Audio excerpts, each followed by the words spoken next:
Hey folks, it's live chat 157 here on Brooks's Bass Corner. Good to see you. It's Sunday, it's 6 o'clock UK time.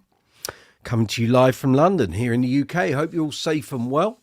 Hope your bass playing's going good. If you've been out gigging this weekend, I hope you've had a fantastic time. Hope you got home safely, of course. So you're very welcome. Come on in. As I say, live chat 157. We're talking basses. Bass guitars, bass amps, bass effects, great bass players, albums with great bass playing on.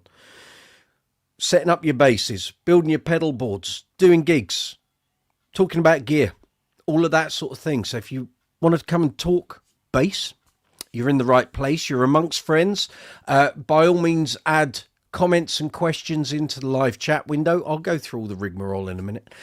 So for any of you who with a keen eye on the channel, I've just put up a video in the last hour, which has actually been on my hard drive for about 12 months. Actually, 12 months today. I filmed that 12 months ago. So that video has just gone live. So I'm talking about being a dep. Kind of starting a new... This could be a new format for videos here on the channel. Obviously... doing what I do, I spend a lot of time driving, and last year I had a weekend where I did like 3 gigs on the bounce, Friday, Saturday, Sunday, and I thought, what's the best way of using my time while I'm driving, as well as concentrating on the driving, of course. And I thought, do you know what, the brain's going when I'm driving, so I could actually talk about a lot of things that I want to talk about here on the channel. So get your ideas down. And some of it came out so good. I thought, do you know what? That's the basis of the video is me doing the chat on the drive. So we're going to do some videos where I'm talking about stuff that I have experience of, being a musician, being a bass player. And it'll be Brooks's, we're going to call it, It'll be road trips, Brooks's road trips. So the idea, I've got a few of these already stored on the drive, just got to edit them up pretty much and do what I've done with this video. So I thought, hey, we've just done this video. Why don't you talk about this on the live chat? Because when we bring up being a dep, being a stand-in, I think in America you call it subbing. For some reason. Hope that's not about being a big sandwich or anything like that. It always gets sort of quite a good reaction. I thought, well, do you know what? We can tie this in. So here's the video, or here's a link to the video. If you haven't seen it, haven't checked it out, it's a longish one. It's 40 minutes, which is quite long for my content, but check it out. Maybe check it out and then come into the live chat. If you're watching this after the event, obviously you can pause this video, go and watch the video I've just put the link to, and then come back in and leave comments.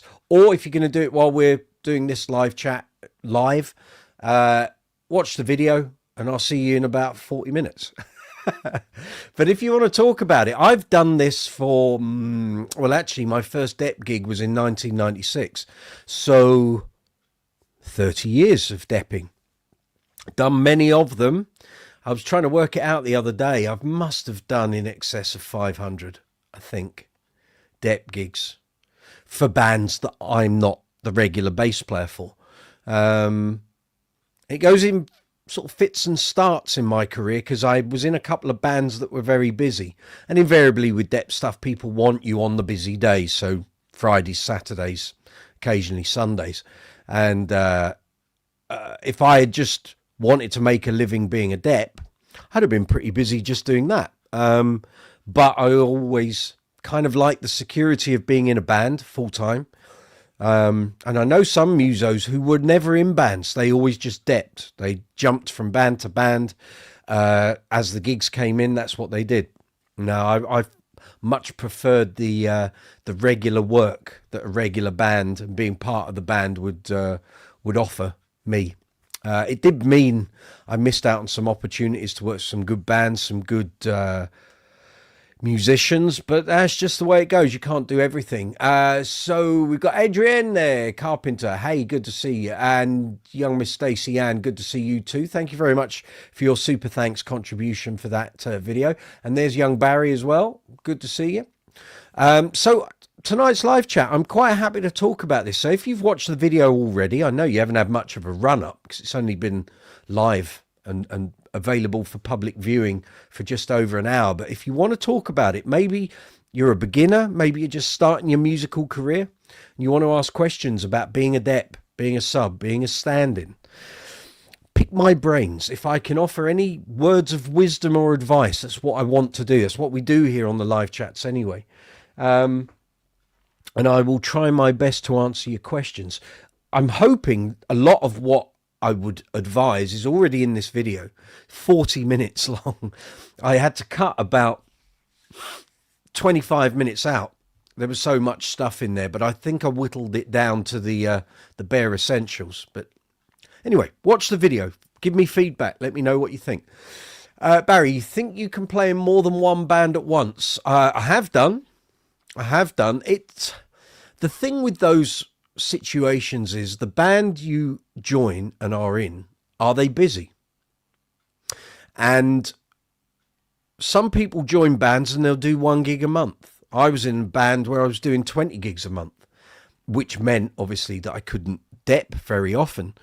Currently, I find myself in a position where I'm not actually an organising member of any of the bands that I'm in. I'm literally on a first call basis. So with Uncle Funk, it's an agreement that me and the band leader had when he first asked me, would you join the band? And I said, well, if I join the band, you're going to have the same issues that you've got. Because at the time, there was some movement in the band lineup, shall we put it. And I said, if I join the band, I'm going to be on the same footing as the people you're currently in a band with. And you don't want that. You want to be in charge of the band. So on that basis, it's better that I don't join the band as a full-time member, but you just give me first refusal of all the gigs. And he went, yep, I'll go with that. The Queen bands I'm playing in, it's exactly the same situation. I get first call on the gigs as they come into the diary. And if I'm not available to do them, the band leader just sorts someone else out to do it. I'm very happy sorting deps out. But in those bands, both of them, the band leaders want to pick the deps rather than leave it up to me. That's fine. I have no problem with that. So you can be in more than one band at once. It just depends on what the band situations are, what the band politics situation is. Some bands hate their band members going off and depping and doing that sort of thing. Other bands see it as a good way of harnessing deps for other positions in their band when they need deps. So if you broaden the musician network, and your band members are depping, you can bring other people into the fold when you need them. That's the way I've always seen it. My only opposition to people depping is that if you take a gig with your regular band or the band that you're working with, and then a depping opportunity comes your way, unless that depping opportunity is for a very famous band or doing a very big gig, or the pay packet is seriously out of the ballpark. If you've taken a regular gig with your regular band, you really ought to be doing that gig. Jumping from band to band just to earn an extra 30 quid, 50 quid, 100 quid, that's not good form in my book. But if you've already taken a gig elsewhere and then a gig comes in, then unless your regular band is offering you 150 gigs a year, if they're not paying you a retainer, you've got to pay the bills, and that's the way I've always kind of seen it. When I was in a very busy band, our diary was booked up so far in advance that I had to turn hundreds of depping gigs away over 17 years. That was the way it was. The way I looked at it was you're in for a penny, in for a pound. So if your regular band was doing a gig for 100 quid and you got offered a 200 pounder, but you were already booked, well, you can't do the 200 pounder. That's the way it goes. If I'd already taken the 200 pounder and my regular band came in with a 100 pound gig, then I would provide a dep to cover for me on that basis. I can't keep my diary unless you're a band of musicians who you all have day jobs, in which case you aren't relying on the gigging money to pay your mortgage, your bills, your rent, whatever else, then fair enough. But if you are relying on music as your only income, you have to go where the money is. Simple as that. But like I say, if you're in a working regular band and your band has already got a gig in your diary, you can't then really be jumping around between other bands to get a bit extra. That's not really a good thing. That's my answer to you, Barry. Hope that's handy. If you want to ask me some more questions about that, you want to come back on that, then feel free. But that's my take on that. So, as I say, live chat 157 here, Brooks's Bass Corner, Sunday evening. It's 11 minutes past 6 here in London town. Good evening. Welcome. Hope you're all having a good weekend. If you, as I said at the top, if you've been out gigging, I hope it's all been a good gigging weekend for you. So if you're new to the live chats, come on in. This is the video window, whether you're on the vertical stream or the horizontal stream. There's a QR code in the top right-hand corner. Put your phone towards that. It will take you through to the Brooks's Bass Corner channel on YouTube. So Barry, hello from Israel. Hey, good to see you. Ugly, good to see you. Sending love. And likewise, back to you guys. So this is the video window. Directly below, if you're on the mobile app, is the live chat window. If you're here on desktop, it's that way. You'll see the live chat section. See all the comments flying in. At the bottom, you'll see a rectangle which says chat or comment. Put your insertion point or cursor in there. Type your question or comment, press send, it will appear here in the window. Next to the text box, you'll see an emoji icon. Feel free to give that an absolute pummeling. The more emojis we get on the live chat, the happier the algorithm is, and it pushes the video out to more viewers and more bass players that watch this. Hopefully will come in, give us their knowledge and their advice and all of that sort of thing. Next to that, you'll see a dollar symbol in a rectangle, and that's called Super Chat. So if you wish to make a contribution to the channel, you can do so using Super Chat. You don't have to. The videos are free to watch. The channel is free to watch, but we are a monetized channel. So if you contribute money to the channel, it all gets fed back into the channel. So it pays for things like vidIQ. It used to pay for StreamYard. It pays for all the things you see on the videos, so the lights, the cables, microphones, boom stands, cameras, all the cabling, all the leads, all the memory cards, the basses, the pedals, the amps, the maintenance equipment you see on the workbench videos. Everything that gets contributed to this channel goes straight back into the channel.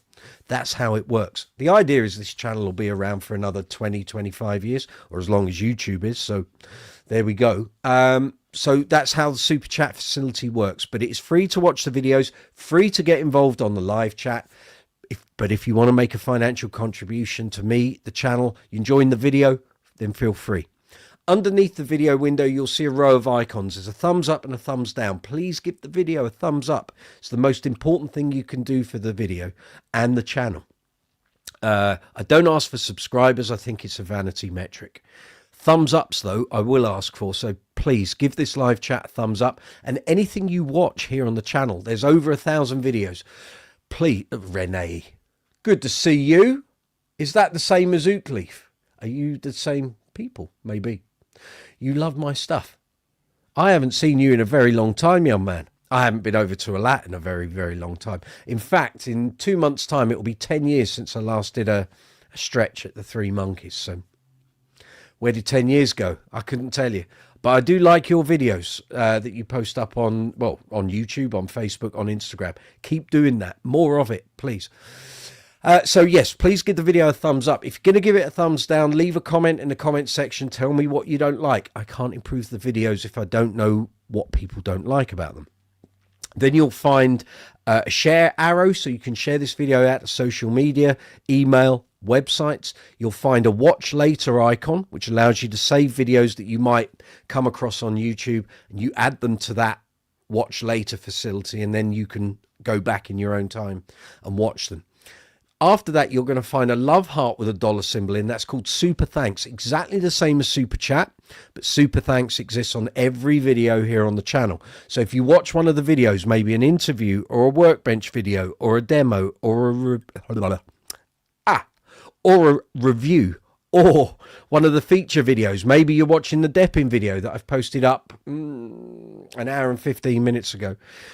If you find something in the videos you enjoy or you just like the content, then please feel free to use the Super Thanks option at any time. It's there on every single video.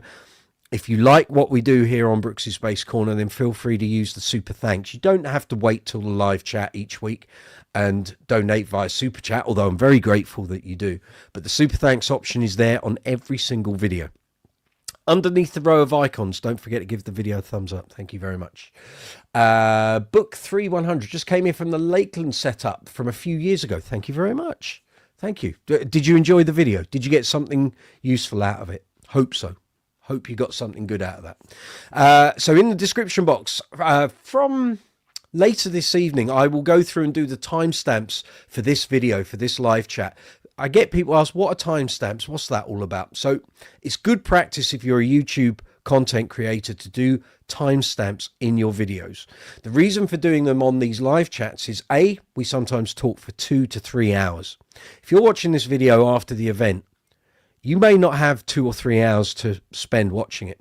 I highly recommend, if you're going to watch live chats and you're tight for time, watch them at double speed. You can still hear what we're saying. It just goes by a bit quicker, but it gets you through the video in half the time.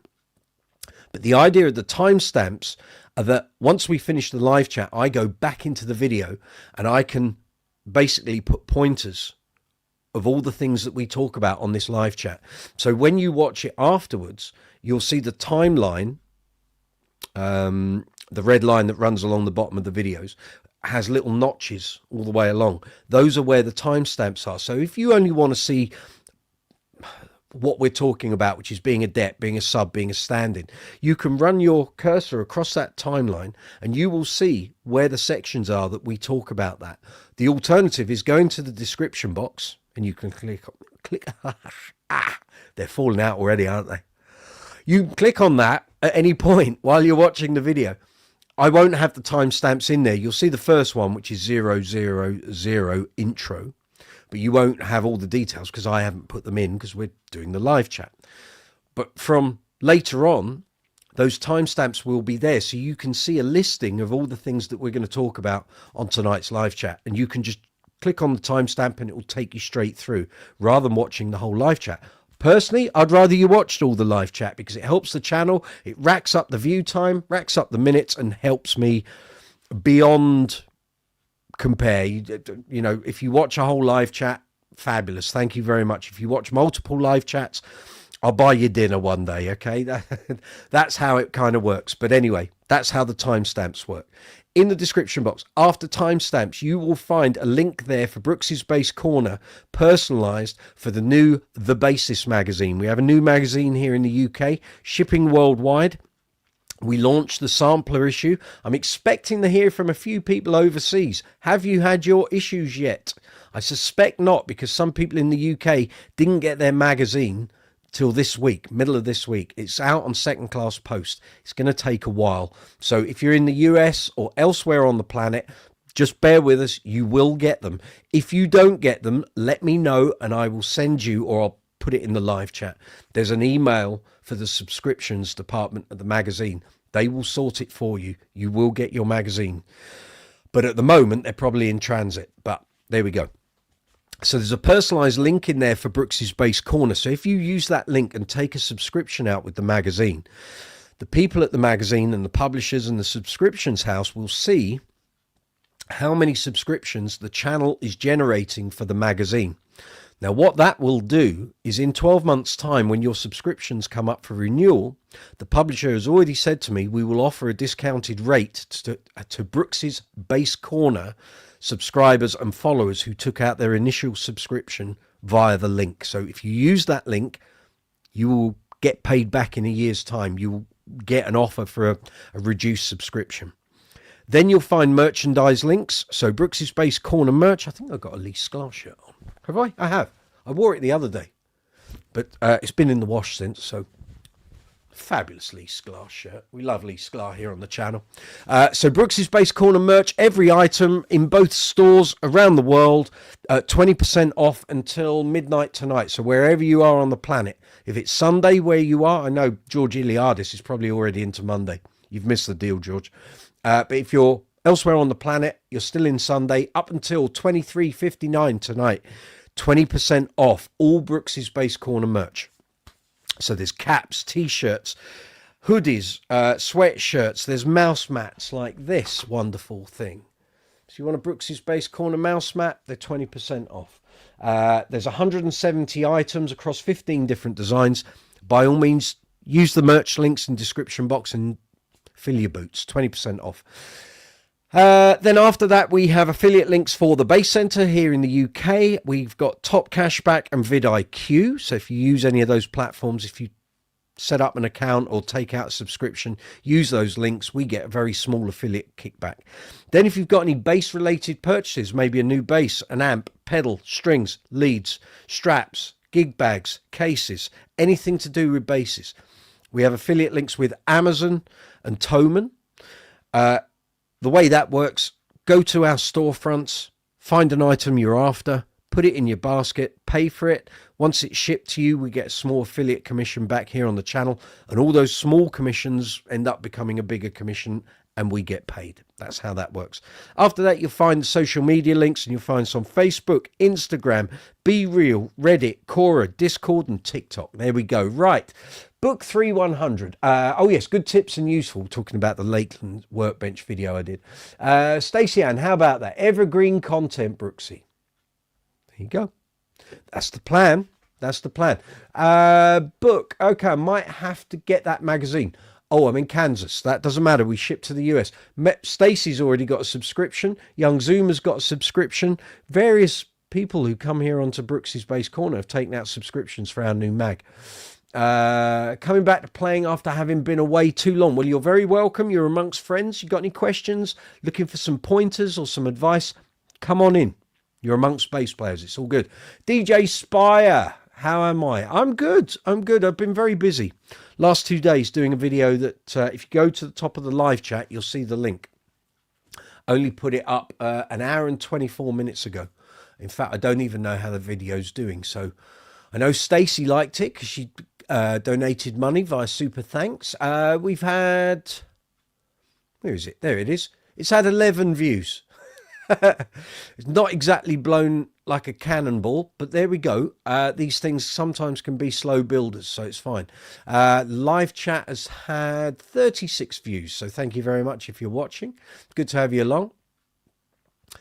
Let's have a look. That's fine. That's all working too. Just checking the comments in the community tab. I think that's all good. Yep, that's fine. That's fine. Let's just check the stream health. I think that's all good. Yep, that one, because we're running two separate feeds. That stream health is good too. So we're rocking and rolling. Excellent. I just saw a message there from young Bill Derbyshire. Am I missing Bill Derbyshire's there, isn't he? Good to see you. Stacey has met teeth in. Hey, Stacey saying, hey, Kansas, easy to order the magazine for US delivery. Anticipating mine any day now. It should be there. DJ Spy and well, just got rid of a gum infection. Will you stay healthy? That's the thing. Stay healthy, folks. Just check I'm not missing anything from there. So that's fine. And then that is... So I missed your message there, Bill. It hasn't popped up in the streaming platform, but that's fine. No, I'm not missing anything else. Wonder why that's not showing there. I don't know. I don't know what's going on there, but anyway. So, yes, there we are. It's 25 past 6 here in London. Live chat 157 coming to you from London town here in the UK. It's Brooks's Bass Corner, isn't it? It's Sunday night live chat. So we're talking about being bass deps, bass subs, bass stand-ins. If you've got any questions, I've already put a video up in the last hour and 26 minutes. I filmed it while I was driving. A year ago today, I was in the car. I was going down to Loo, down in Plymouth, doing a Queen show at a holiday park. And it was a weekend where I did 3 gigs, 2 different Queen tribute bands and an Uncle Funk disco show, slap bang in the middle of it. And I was driving down to Loo, and I thought, it's a 5-hour drive each way. I might as well record a load of stuff. I just record ideas while I'm driving. And it actually turned into not a ramble, but it became a fairly structured chat about being a Dep. I get asked about it all the time. I get messages come in on email, socials, come through here on the WhatsApp, YouTube channel. People asking, how do you be a Dep? You're always talking about depping. How do you do it? How do you get started? There's no one size fits all. The biggest part of depping, certainly at the start, and had I known better when I first turned professional, and actually going back to when I was at university and I wasn't a professional player, I really should have been going out to gigs. I should have been going out to covers gigs in London venues, checking out the bands, checking out the players. Here he is, young Zuma, the man with a voice for voiceover work.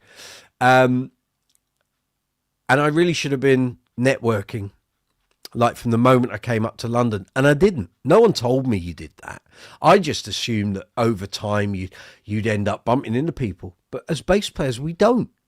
Unless in the early days of me playing, the only times I would network with other bass players was either in bass stores, like at the Bass Centre, or back then my band that I was in a glam rock tribute band. We would do university shows. So there would be multiple bands on the show, on the night. And then you could pass your details over and swap numbers. We didn't really have email back then. And I did that, but for whatever reason, I never really got many calls. And it was just under a year for me to be on a gig. And the guy was called Andy Higgins. And I know Andy Higgins is still out there working. And he was there with one of his tribute bands. And he knew who I was and I knew who he was. We were both aware of each other on the same circuits because the agency for my band was run by the guitarist in the band, but the agency for the band he was in, that agent used to be in our band. So by hook or by crook, names get passed around. Oh, who's playing for such a... Oh, yeah. And suddenly your name ends up in that circle. He knew who I was. I knew who he was. And he saw our show. And he said, look, I'm always needing Deps. Would you be interested in doing some Dep work for me? I said, yeah, absolutely. He said, well, I don't need anyone at the moment because all my summer gigs are sort of taken care of, but there's a possibility I'm going to be abroad later in the year, so I'll give you a shout. And he kept to his word. He gave me a shout. I think that was in September of 96, and the gig was actually at the end of that month. And he said, oh, could you do this gig? It's a disco gig. Hey, Beat, good to see you. And I said, yes, I can do it. He said, oh, good. Well, look, can you come and meet me in Shepherd's Bush? And I'll give you the notes and the charts, and I'll give you some cassettes with all the set. And he did. I went down and got it, and I learnt it leading up in the week leading up to that gig. We had a band rehearsal on the Friday, and we did the gig on the Saturday. And it was great, and I loved it because it was music I loved. It was disco classics, of course. And lo and behold, on that gig, I then meet the next guy who's going to open doors for me, which was Bob Skeet of Wishbone Ash. You'll see Bob in that video. And Bob was there playing with a Britpop tribute at the time, but it was basically featuring a couple of the guys from the Mike Fabgear band, and they were doing a Britpop tribute. It was 1996. That was very, very popular. And the gig we were on was a university summer ball. So we did the disco thing, and I don't think I hung around to watch their Britpop thing, but they were there because they had to sound check before we did.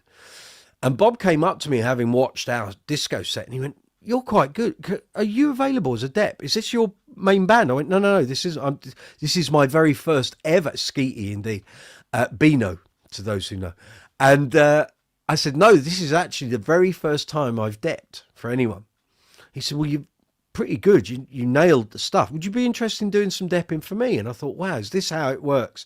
You literally do a dep for someone else sees you, and then and that is exactly how it works.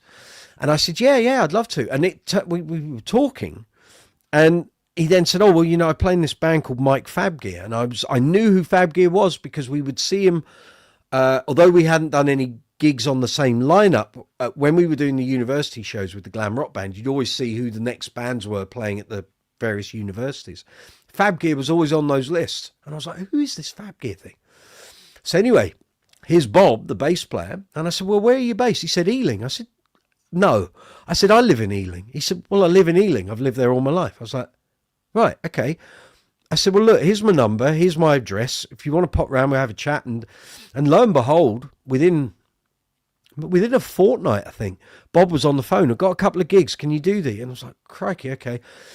I went and watched Fab gigs. They were in the middle of a theatre tour at the time.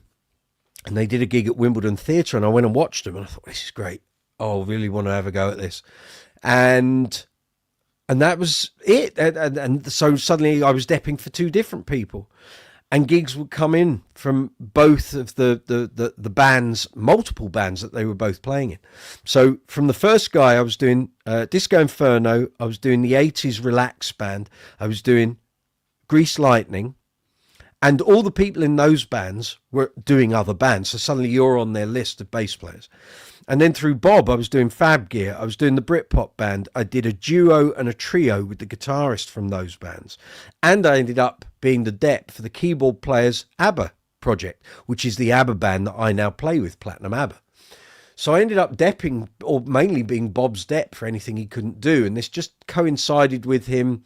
He was working for Toyah, but he was also working with Wishbone Ash in the studio. And then eventually he became the bass player the following year for Wishbone Ash. And that's kind of how that all worked. And that just sets that whole ball rolling. And as I say in the video, when you're depping, once people get to know who you are and that you're a safe pair of hands, it is like an octopus with tentacles. It just goes everywhere. And you start getting phone calls and messages from people you've never heard of or you don't know. And suddenly it just develops and your diary takes off. And there are periods, certainly in the summer and Christmas, when depping, you get depping overload, where if you're clever and you're wise about it, you can end up literally gigging every day. Little less frequently now because there just aren't that number of gigs around, but that's kind of how it works. And it just becomes an ongoing thing, and you just never know. And I've always said this on any gig, you never know who's watching. You could be doing a gig to 10 people. There could be a musician in that 10 people that sees you, gets your number, and suddenly gives you loads of work. And it happens. I've seen it happen. It's happened to me. So on that basis, always do every gig the best you can. Don't think, oh, there's only 10 people in, I won't bother. I'm not going to play properly. I'm just going to fart about. Don't be that person. Put do the job that you're there to do, and you just never know who's watching. You never know. People saying hello in the messages. Here we go. Zuma, but B is in the house. He is. Zuma saying hello to Book. Renee, not to interrupt. You can interrupt as much as you like. I will plow on, and then I come to the messages and I read them out. Renee, I was wondering how the scene is doing. Dreadful. If you were thinking of coming back to London to play, forget it. The scene you knew when you were here doesn't exist anymore. It's gone. The regular gigs that we all had as a circuit of gigs, and the gigs that I used to book, remember I used to book the Avantis on those gigs in town, don't exist. The chain that I was booking, that stopped having bands in 2016. So it doesn't even exist. The company doesn't even exist. Roadhouse doesn't exist. That's gone. All the walkabouts are pretty much gone. I think there might be one or two dotted up north, but that's all gone. O'Neill's now pay less than they did 10 years ago. The only kind of regular gigs in London now are Wardour Street O'Neill's and a few other bits and pieces, but they are not regular. The Swan doesn't even have bands, hasn't had bands since COVID stopped. A lot of that circuit work I'm not even privy to anymore, Rene. I just don't do it. I work in a 10-piece disco show band. I work in Queen tributes. I work for an ABBA tribute, and I pick up the odd bit of depping here and there. It's very, very different. Has it changed in recent years? Is it still busy as it used to be? I've just answered that. It's nothing like what it used to be. I've done here on the live chats before and gone through old diaries. In fact, we can do that if you wish, folks. Let me pull out a diary from, so where are we? 2026. Let me pull out diaries from 2016 and 2006. I'm literally just going left of the camera, okay? Let's just dig these out, shall we? Well, here we go. 2007 is close to hand. 2005. Is there 2006 there? Might be. 2015. 22, 23, 21, 2002. I've got so many old diaries. Bear with me a moment. Right, there we go. 2016. Let me see if I can find the 2006 one.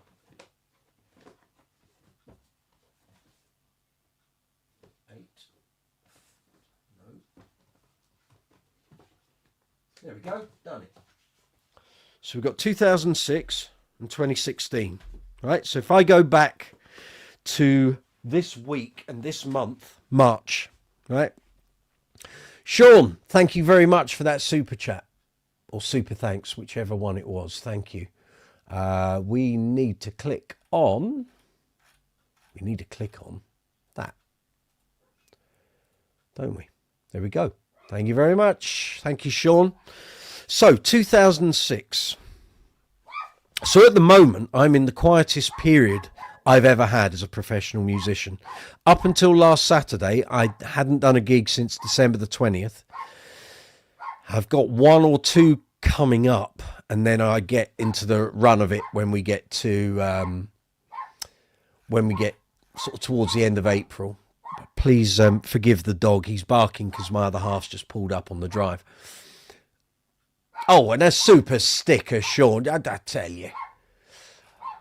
I told those people they were wrong about you. Thank you. So 2006, March. I'll tell you what gigs I had. Let's have a look here. Right. I had one. I'll go through them. I had 1, 2, 3, 4, 5, 6, 7, 8, 9, 10, 11, 12, 13, 14, 15, 16, 17, 18 gigs in March 2006. So if I tell you how many of them still exist, okay? So on the 2nd, which was a Thursday, so back then you could pretty much gig almost every night of the week if you wanted to. On Thursday the 2nd, I played at High Wycombe O'Neill's. I think they still have bands, but they don't pay very much. I haven't played there since 2016. It was the last time I played at High Wycombe O'Neill's. I then played on Friday the 3rd at a place called The Glen in Edgware. That doesn't exist. That pub's long gone, as far as I'm aware. On the 4th, I did a Green Days tribute gig at Bridgend Leisure Centre, which I would hope is still there, but that band stopped working in 2008. So that's that. On Thursday the 9th, my 3-piece covers band played at Oxford O'Neill's. That's still around, but they pay less than they used to. I think they might only have duos and solos now. On Friday the 10th, I played with the Green Day tribute at a place called The Venue down in southeast London at New Cross. The Venue, as far as I'm aware, hasn't reopened since COVID. And that used to have bands every weekend, Friday, Saturday, Sunday. So that's another one that's gone. On Saturday the 11th, I played with my covers band at the Swan in Stockwell. That hasn't had bands since COVID. On Sunday the 12th, I did a duo at Hennessy's in South Harrow. That doesn't exist. On Monday the 13th, I did a Green Days tribute with Durham Walkabout up in Newcastle. I wouldn't be doing a gig like that anymore. The Walkabouts have all gone. Thursday the 16th of March, I played at the Redback with my covers band in Acton. The Redback, the venue still exists, not called the Redback. I think it's called the Aeronaut, and they don't have bands. Friday the 17th, which was Paddy's Day, I was doing a duo at O'Neill's in Earl's Court. I think that is still there, but they stopped having bands back in the late 2000s, as far as I'm aware. On Saturday the 18th of March, I played with my covers band. It was a wedding, I think, at a venue called Mallory Court in Warwick. That could still be there, I don't know. On Thursday the 23rd of March 2006, again, my covers band played High Wycombe O'Neill's. On Saturday the 25th, we played at Shepherd's Bush Walkabout. That's long gone. It's now a hotel. On Sunday the 26th, I did a duo at Bromley O'Neill's. Bromley O'Neill's still has bands, but they don't pay very well, as far as I'm aware. Haven't played there since 2017. Thursday the 30th of March, I played Bournemouth Walkabout. That doesn't exist anymore. And Friday the 31st of March, I did a duo in On the Green in Palmer's Green. Actually, it wasn't a duo, it was a band gig. I think that is still there. I don't know if they still have bands. So that shows you how many of those have gone. So let's go back to 10 years ago, March 2016. So I was in a band called Calabash at that time. And I had, amongst all the gigs I was doing, 1, 2, so the whole of March, 1, 2, 3. We had a London bass show in the middle of it. 3, 4, 5, 6, 7, 8, 9, 10. So I had 10 gigs 10 years ago in March. So you can see the numbers already dropped. So on Friday the 4th, we were with Calabash, Kingston O'Neill's. Kingston O'Neill's still has bands. They pay dreadfully. Saturday the 5th of March, we were at Kelly's in Hendon. Kelly's was great. I think it got sold on. It's become something else. I don't think they have bands anymore. Thursday the 10th, we were at Bar and Beyond in Chelmsford, which was a venue that a previous manager of one of the London venues I used to book for had gone and taken over. He got me booking all the bands, and then he left. He was only there for about 4 weeks, and he left me with 3 months of band bookings. New manager came in and said, I don't want the bands. I said, well, you've already booked them and they're paid for, so you might as well have them. And then they never had bands again. So that was Bar and Beyond in Chelmsford. On Paddy's Day, on the 17th of March 2016, we played at Scarlet's Bar in Covent Garden. Scarlet's Bar got rebranded as the Long Acre, and they don't have bands anymore. Saturday, 19th of March, we played at the North Star in Ealing, which is still there, still has bands. Then on Thursday, the 24th, I was playing with the A-listers. Hello, Guy Watson, if you're listening. He won't be listening, but I was playing with the A-listers at Bar and Beyond in Chelmsford. Friday, 25th, Calabash was playing at Smoky Joe's in Maidenhead. Smoky Joe's doesn't exist anymore.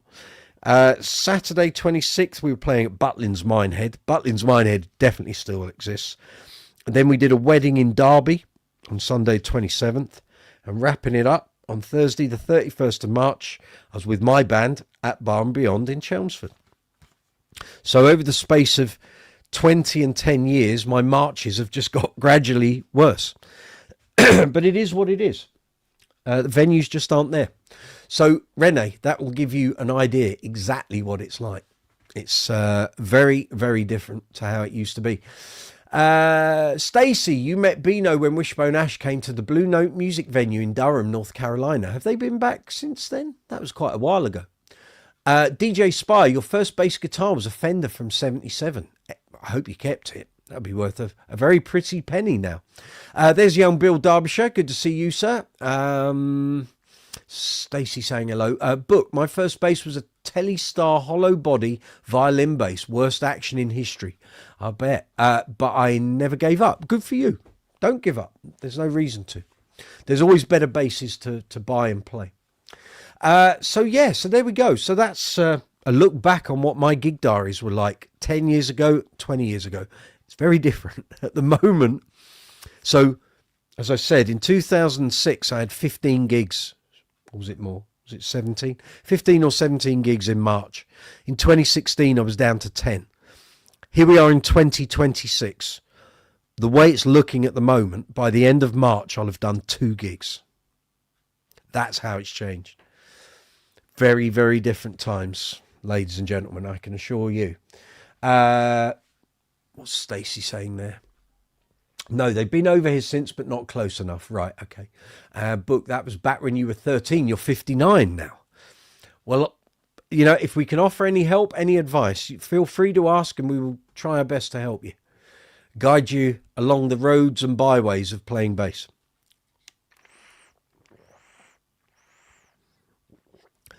So as I said at the top of the live chat, I put a new video out just before 5 o'clock. So if you've not seen it, and what we're talking about tonight, of course, is this. So you want to be a dep, you want to be a stand-in, you want to be a sub. Here's a link to that very video if you haven't checked it out. It's a 40-minute watch, well, 37 minutes to be exact. And we're talking, well, I'm talking about being a dep, being a sub, being a stand-in. It's not just for bass players, it's for musicians generally. But I've tried to put 8 steps, 8 sections that I think are worth considering. A, if you want to be a dep, and B, if you already are one. There's always stuff to learn, but I think pretty much all the points I've put in there are still as relevant now as they were 30 years ago when I started depping in 1996. Things have changed, technology's changed, access to music has changed. God, I used to put together cassette tapes of songs that I felt I needed to know and learn because they were standards. Now you just go on YouTube or Spotify, it's all there. No way could anyone ask you to learn a song now and you say, I can't learn it, I haven't learned it, I don't have access to the tune. Back then, if you either had to buy an album, go to your local library, plunder cheap record stores, cheap cassette stores, and build up a library of tracks, or borrow off of people, and that was all you had. That's how you did it. Bill Derbyshire, you have 3 gigs in April, which hasn't happened for a while. Everyone is feeling the pinch, I can tell you. Some musicians are in quite busy bands, or they're in with production companies that have multiple bands, and they're doing okay. But a lot of musicians are struggling. I can tell you, I've heard many people since the turn of the year have taken up full-time jobs who have been professional full-time musicians all their career, and they just haven't got enough work coming in to pay their bills, their mortgage, put bread on the table. I just hope the summer is good and kind to us. I really do. At the moment, my summer diary is okay. It's not off the charts, but it's okay, and there's still time for stuff to come in, but it's hard. It is really hard at the moment. Perfect. Bill Derbyshire, what do you think of the new magazine? Spill your guts. I want the good and the bad. What do you think? Oh, and on another note, I need to open a little word process document sheet, don't I? So I've said before, we really want to do an interview with young Barry Moorhouse of the Bass Centre. Well, I'm very happy to inform you that I'm going to see the man for dinner on Friday. And he has agreed to do an interview at some point, not while we're having dinner, but rather than come here on a live chat and it could all get a bit unscripted and messy. Folks, if you've got any questions you would like me to pose to Mr. Barry Moorhouse at the Bass Centre, then please put them in the live chat window, and over the next couple of weeks, and I will assemble a list, and he and I are going to do a sit-down interview, and I'm going to film it, and it will become a video. So if there's anything you want to ask Barry about his time at the Bass Centre, the old Bass Centre, the new Bass Centre, any funny stories he's got, and Lord knows he has many, I can't wait to hear a few over dinner on Friday. Anything you want to ask about the people he's met, the gear they used to sell, the gear they still sell, all of that, post them and I will put them all into a document and I will take them with me and I will ask him all those questions. But that's the best way of doing this. So if you've got any questions for Barry Moorhouse from the Bass Centre, folks, let's have them and I will assimilate them. I wish that dog would stop barking. Thank you. Yeah, I can hear you. Right, we've got questions here. Vintage Corgi, did Bill receive his mag? He did. He received it a day before I did. The lucky man. Just bear with me a moment, folks. What are you shouting for? What? It's okay. It's all right. I think he's waiting for his mum to come through the door. Bill, you think the magazine's great? Looking forward to the next issue, which you assume may be a little thicker. It'll be 3 times the size. So the sampler issue is, for people who don't know what I'm talking about, let me get a copy.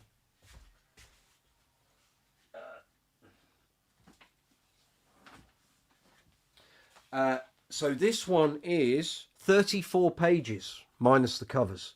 So the next issue, I think, is 86. I think it's 86.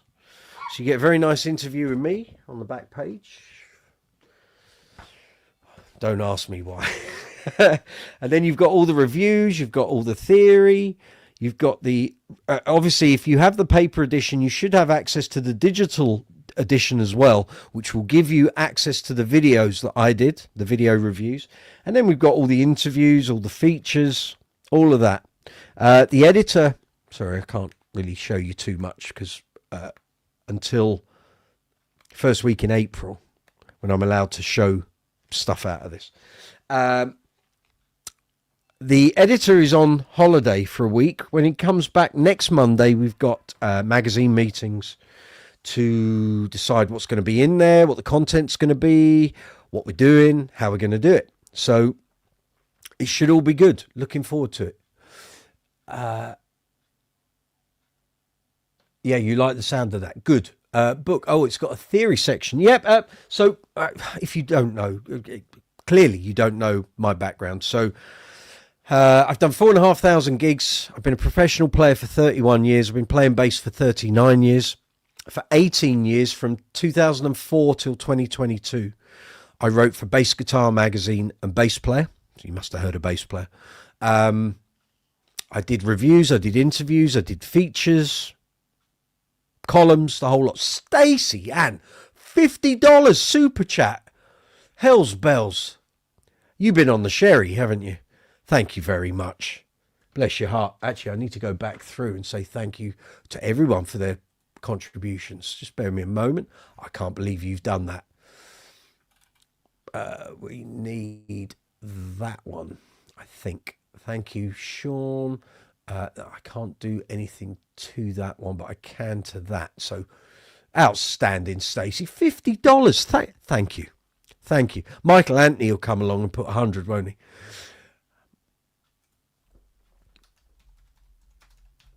Thank you, Stace.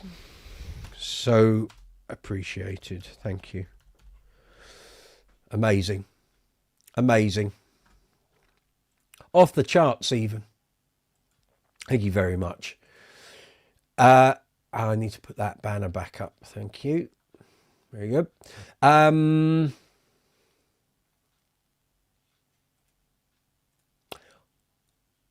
Sorry, I missed the flow there. It's got a theory section. Yes, so that's in there. So I was doing the mag, and Joel, the editor, he was a writer for Bass Guitar Magazine like I was. And then the magazine went under in 2012 and then got bought out by another publisher. And they put Joel in as the editor. And when he got that job, he then came to me and said, do you want to come and write for the Resurrected Mag? He stayed the editor for 10 years. In 2018, our publisher then moved again to Future Publishing. They bought up the publishers of bass player. So then we had Bass Guitar Magazine and Bass Player. And during COVID, those magazines got amalgamated. And Joel and I carried on working for that mag until September 2022. So yeah, all of that. Stacey, here's to the bassist delivery to a Brooks's Bass Corner live chat member. We'll get you. Zoomer, now that you've been interviewed, I think you should double your dep charge. I wouldn't get it. You've seen how rates are falling here in London. If only. It is the first time I've ever been featured as an interviewee in a magazine. I've done stuff on radio, I've done stuff on YouTube channels, but I've never done a magazine, have it in print. So I've made it, you know. Book 3100. Oh yeah, you've been there. Awesome, man. Cheers. Thank you. He probably will. What, double my dep rate? I doubt it. Usually bands come to you regarding depping and they will tell you what the fee is. And I prefer that than people leaving it open-ended and you have to say or they say, well, what do you want? Because that doesn't tell me, you know, I might quote 250 and you might only have a budget of 100. And that happens. So I'd rather a band comes to me and says, this is what the fee is. And then you can say, I can't do it for that. Not after, is there fuel on top? If there isn't fuel on top, I definitely can't do it. If you could do it for this, then I can do it. So I'm usually sort of, I can do that. I can be flexible. If the band is saying, we want to offer you a load of work, but we just need you to do it for this, and then other gigs will be more, I'm always pretty cool with that. It's when you get the one-offs and you can't, these days I kind of know when it's only ever going to be a one-off, especially if the guy I'm covering for is always in that band. If that's like his main band and he never misses a gig, and you get them come to you and they say, will you dep for us on such and such a date?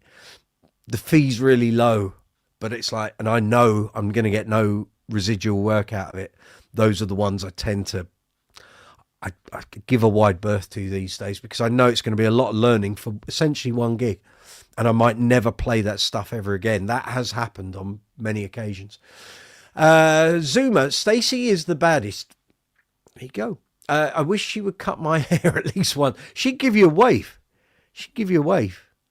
I know you like a wave in your hair. You want the Le Bon Arcadia cut. I've got something to send to you later. I meant to send it to you while I was walking the dog this morning. I forgot. I'll send it to you after this live chat. Stacey knows because I sent it to her last night. You want the Le Bon Arcadia cut post being electrified. Just lick your fingers, stick them in the plug socket. That'll do. There's Richard, young Richard. Stacey saying she can do it. Yep, I think you'll find there's like several 100-mile discrepancy between your locations. That's the problem. Stacey, and recommend the proper styling products. Now that's what you need to tap into, Zuma. If Stacey were to cut my hair, she'd soon be unemployed. Yeah. There wouldn't be much for her to do, really. Maybe give the eyebrows a trim. I had to have my eyebrows trimmed the other day. I hadn't realised they were becoming a little unkempt. And there's only so many tweezer plucks you can endure. And I just said to my hairdresser, please just get the shaver and put the guard on and she did. She did a very good job. Well done, Emma. But there we are. So, yes, back to the topic. So you want to be a bass dep, you want to be a sub, you want to be a stand-in. There's so many elements to this. And I don't want to sort of just reiterate exactly what I've said in the video. So, as I say, if you go searching through the live chat here, you'll find the link. I will put the link actually in... Let me put the link in the description for today's video. That would make sense, wouldn't it? Yeah, let me do that. That makes some sense for you fine people. That's in there.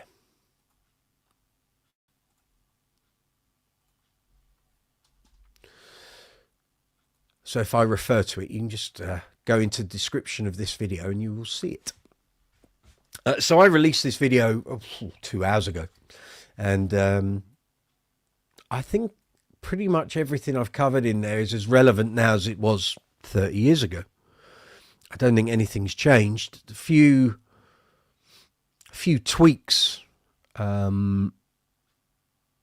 as time has gone on. And yeah, you're always learning when you're doing a dep. Every gig is different. Every band is different.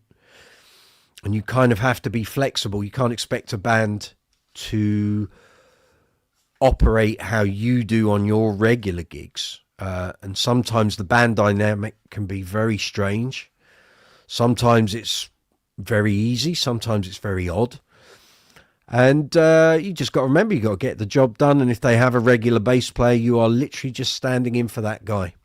And next gig, he'll be back, you know. Was I doing a Dennis Healy? No, they hadn't got my eyebrows would never. Can you imagine me letting my eyebrows get that bad? No. They were just getting a little fluffy around the edges, shall we say.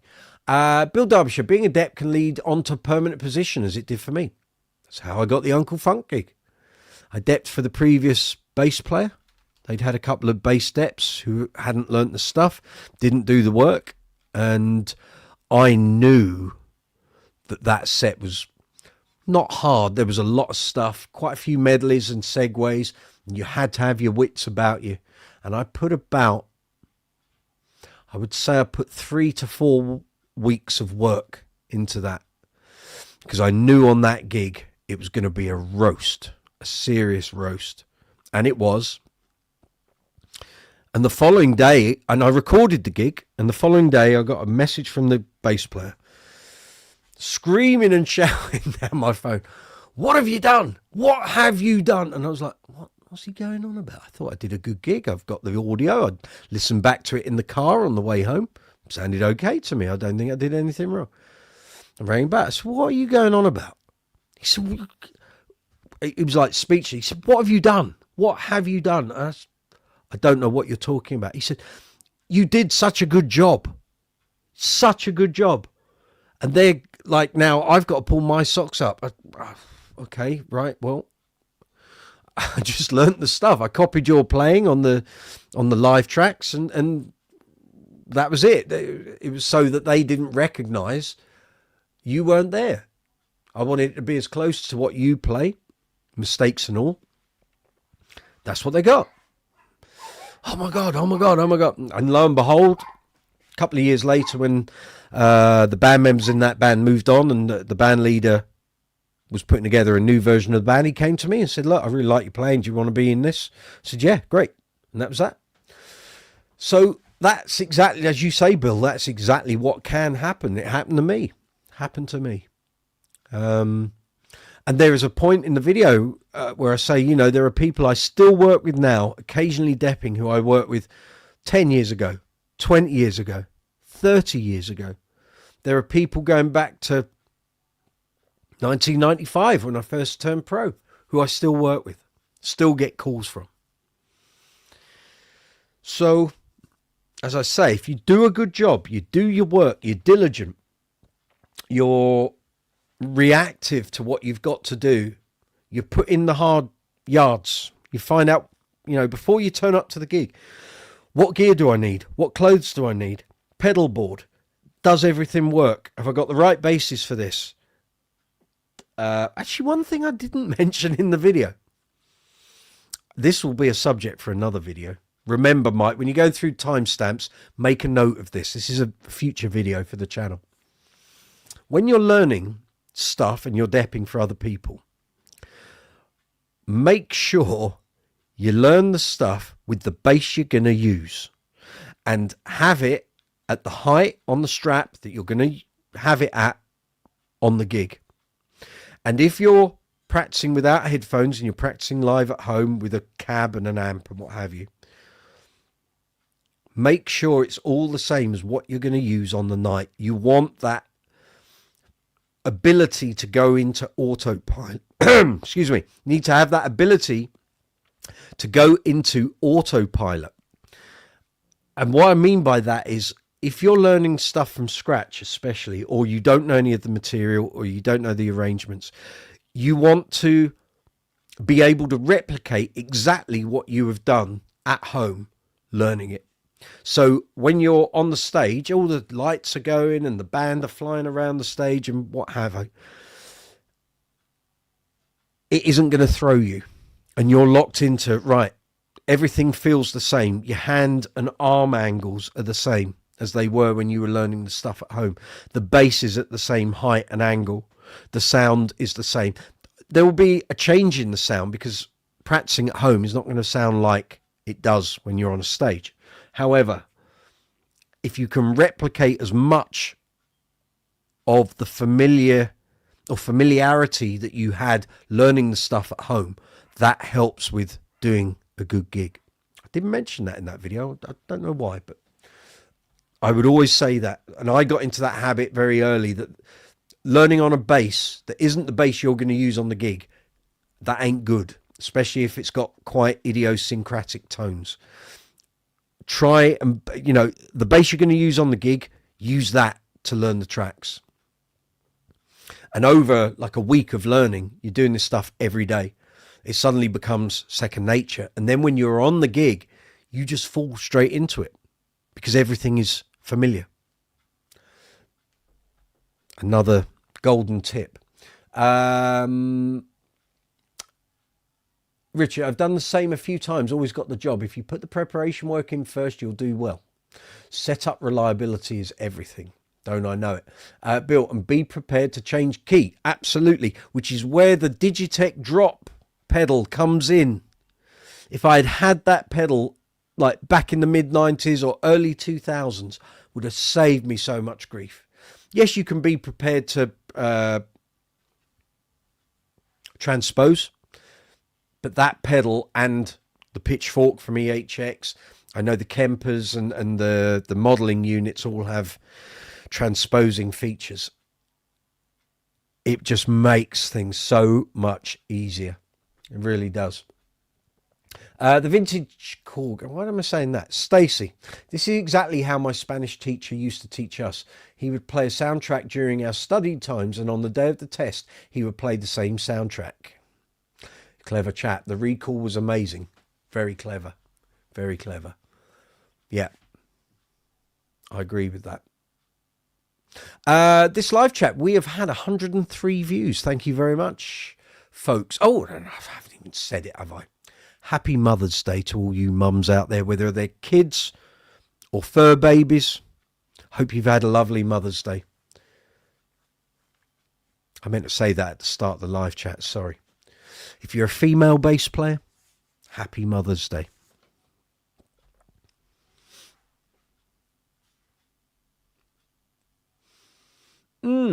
So it is 8 minutes past 7. Here on live chat 157. I'm just going to have a little lug of water. I had pasta before dinner. I can feel meatball piece go down my throat. That's what made me a bit breathless there. Very good. Clear the old tubes, Mike. Beat after beat, it's Mother's Day. It is here in the UK. Richard, if you know the material well enough, transposition by ear is easy enough. Not if it's going from a D to a B, it isn't. Not on bass, no. Or what was the other cracker? When it goes from E to a C sharp. Always find that's lovely. Or a B flat. That's lovely. That's really good. But the drop pedal would have saved a lot of gnashing of teeth, I think. What about the female bass players that aren't mothers? They might have fur babies. They might have fur babies. Hey, they might have fur babies.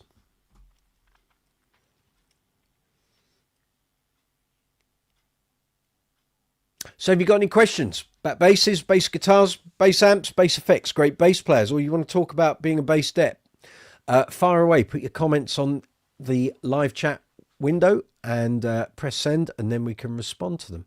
Stacey, I forget you'll celebrate Mother's Day over there in March. Happy Mother's Day to Sue Brooks. She'll ring me after the live chat and she'll say, oh, well, I fell asleep before the live chat starts. She hasn't quite got the gist that live chats are on Sundays. And but she's okay. I spoke to her earlier and yeah. Yes. I've been dog sitting all day as well as video editing, so I wasn't down there, but I did see her only the other week, and I'll be seeing her probably towards the end of this week, no doubt. Fur baby. Well, I said that with the initial announcement. Yeah. DJ Spire, what amps do I have? If I just get out of the way, there's loads. There's loads here. I use Aguilar amplification through choice, but here I've got Aguilar, I've got EBS, I've got Gens Benz, I've got an Avalon, I've got Gallien Kruger, I've got Hartkey, SWR, Trace Elliott, Mesa Boogie, Peavey. Yeah, fairly good spread. Lots of different sounds. I will be doing a load of, now that I've kind of broken the straw that broke the camel's back regarding bass amplification reviews. Try saying that quickly. I can now start doing a bit more of that. Now I've got my head around how to present that to you fine folks in YouTube land. So I will start rattling through some gear demos with the various amps. You've got 4 orange amps, have you? You might like this then. Just bear with me a second. So in that magazine, we now do video reviews, and I've just reviewed the, is it the AH200, the all valve orange amp. Just bear me a moment, I'll give you a link, you can check it out. Here we are.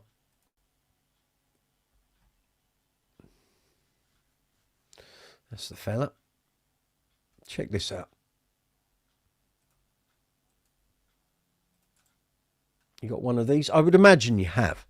You're probably a weightlifter if you've got one of these. It weighs a ton. I won't even get into the cabinets. Good Lord. I thought it was going to destroy my back getting that out of the packing box. The good old days of a 4x10. They didn't call them nutcrackers for nothing, that's for sure. But yeah, check that out. See what you think. So that video will be modified slightly. It will go up here on Brooks's Bass Corner at the start of May.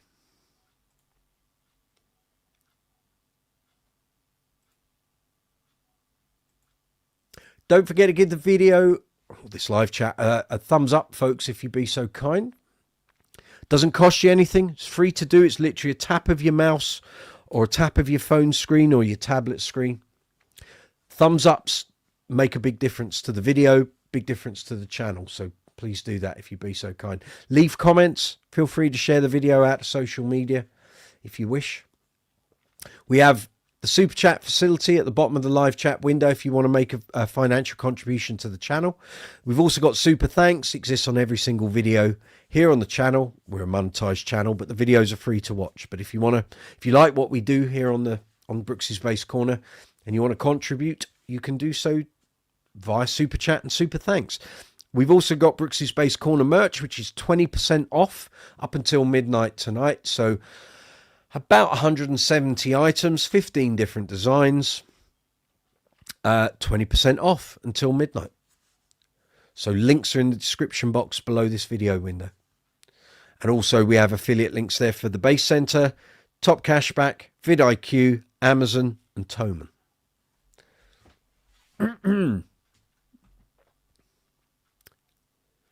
Right, let's have a little look here. It's all good. Just check the community tab. I think we're okay there. Or not. No, we're good. Quickly check. We've got any new subscribers. Oh, we got one new subscriber. Thank you very much. If you're watching, welcome. You're amongst friends. Good to have you along.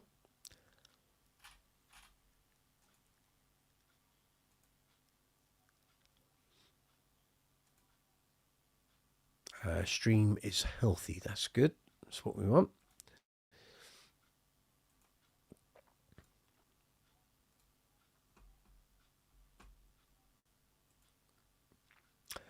DJ Spy, you'll check it out. Fab. I did quite a lot of orange reviews for the old magazines. We used to get stuff quite regularly, but we didn't have video reviews back then. So this is a new angle for this magazine. So there's the orange. Well, so far up on that channel, there's the orange rig, Zoomer's favourite, the PV Super Festival rig. There's the Ibanez Tauman bass, and there's the not brand new, they're nearly 2 years old, Bass Centre Neil Murray Snakebite basses. So actually the two bass reviews aren't even in the mag. They're only on the video review section. So feel free, check it out.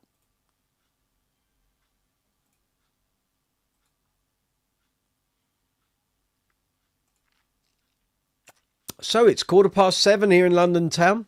Live chat 157. We're rocketing through them this year. 157 here on Brooks's Bass Corner. We're talking basses, bass amps, bass effects, bass accessories, great bass players, albums with great bass playing on. Everything to do with bass, not bass fishing. That's different. You're in the wrong channel if you come looking for that. But we're talking bass.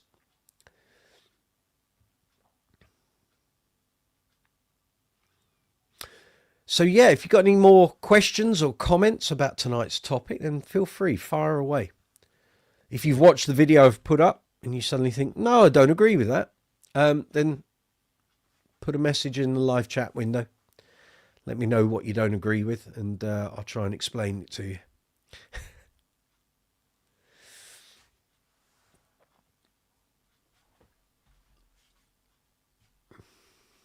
So last week I depped for a Queen tribute I've never played with. When I took the gig, I didn't know anyone in the band. I then get a message the following day from a guitarist I'd worked with before who said, you're on the gig. Amazing. Great. And we had a blast. So the depping thing never stops unless you take yourself out of it, unless you say, I'm not doing dep gigs. But it was great. They've already booked me for another gig, so I'm very happy. Stacey, happy Mother's Day to Jen. Thank you. It's all right. She's there. Well, happy Mother's Day to you as well for the Pussycats. She's been in Birmingham at the photography and video show. So I've been dog sitting the hounds and doing the video editing, getting that video ready. I thought it was going to be ready yesterday. I was rattling through it. I thought, this will be up. And didn't get it finished. There were too many bits of extra content, which I've done today. It took about 4.5 hours just for that. So, you love the video. Thank you very much. So which 4 orange amps have you got? I'm imagining you've got a Bass Terror. You've probably got that valve amp. Have you got an orange Crush or a purple Crush, the combo, the Glenn Hughes combo? Let us know. List them out. Which one's your favourite? What's your favourite? What's your favourite setup to gig with?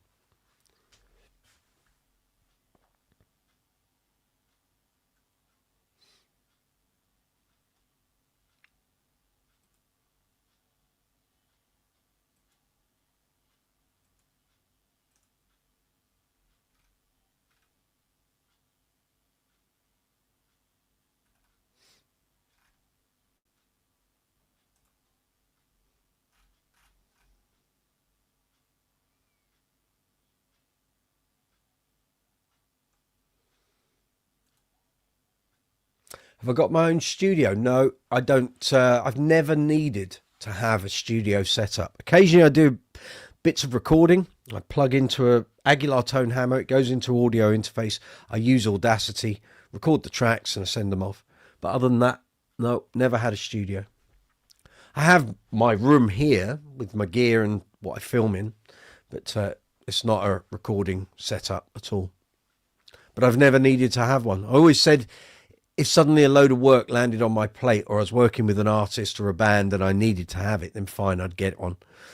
But I saw so many people through the 2000s build their own home studio setups and constantly having to upgrade the technology and the drivers and the audio libraries, and it never seemed to, it seemed like a journey you would never solve, you would never complete.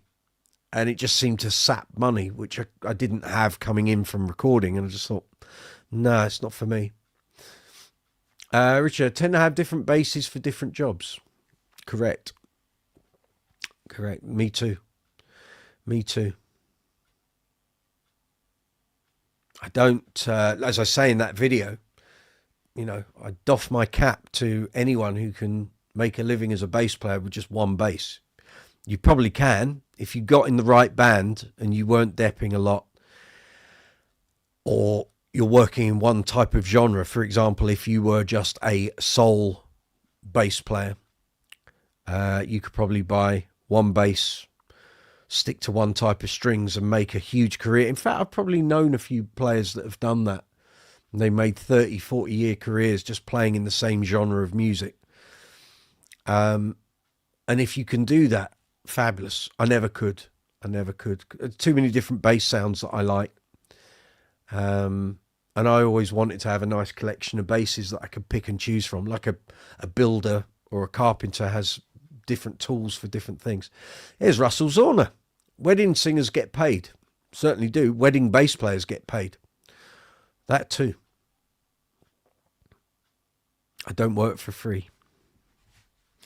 Never have. People have tried it on, but I don't do it. I don't do freebies.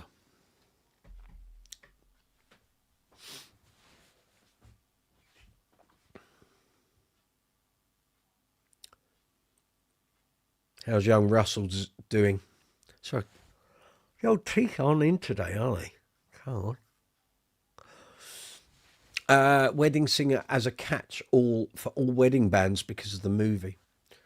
Well, I worked in a wedding band. My main covers band did hundreds of weddings, and we always got paid. Always. I made my living in that band. I did that for 17 years, so...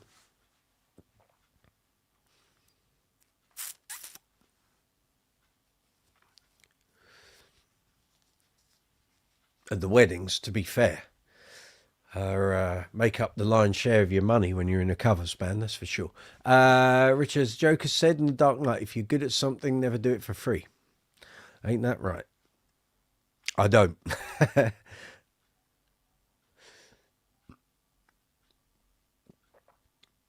Let's have a look here. 125 views on the live chat. Thank you very much. If you're tuning in, wherever you are on the planet.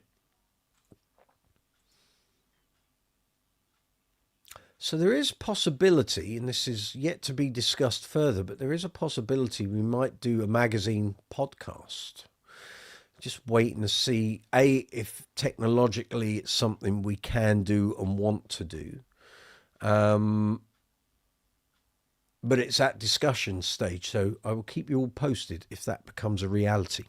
There's a lot of ideas could transform into realities quite soon. So, as I say, when my editor comes back from holiday, end of this week coming, so Monday next week, there'll be some conversations about what's going in the magazine as we move forward. Should be good. Russell, I'm kind of hoping I can learn enough old songs to fill in for people at tribute band festivals that get too drunk. Yeah, see, in that situation, that sort of thing, it gets sorted out before the gig happens. It's not something that someone in the band gets drunk and then they need a dep. If someone needs a dep, it's sorted out way in advance. Maybe get to play in a few bands depending on how drunk everyone gets. I've never been to that. Where are you living? What festivals are you going to? I've never seen that. I mean, I've seen bands be a bit tipsy and drunk on stage, but generally the depping thing is like in advance. If if a gig comes in and you're not available, that's when you sort out a dep. You don't drink alcohol, I guess, is the important part. Yeah. Hairfest in particular. See, we do things differently over here, I think.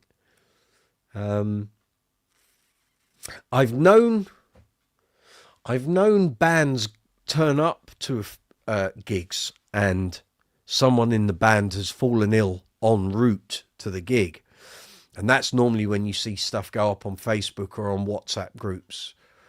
You know, such and such has got food poisoning or broken a leg, or they've trapped their hand in a car door, or, you know, various other things. And we need a dep, like now. And that sort of happens. But I've never had it where you go to a festival thinking you might dep for a band because someone got too drunk. I've never seen that. Never seen that. Clearly it's an Oregon thing.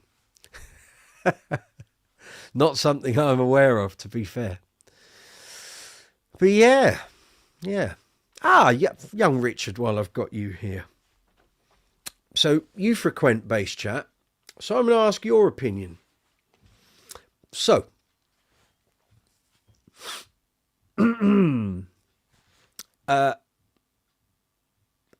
a certain gentleman posted on Bass Chat the other day looking for advice on the price of an instrument, and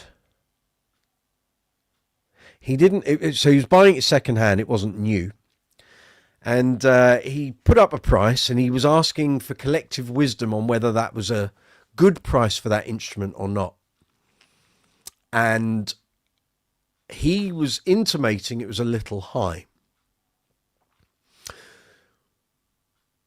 I stopped watching that thread. There was nothing of interest there for me. And also because I know that guy's sort of back history a bit. Anyway, woke up this morning, quickly scrolling through messages and stuff, and suddenly see something on Facebook. Turned out that gentleman had bought said instrument and so had been on Bass Chat asking people's opinion whether the price was too high or not.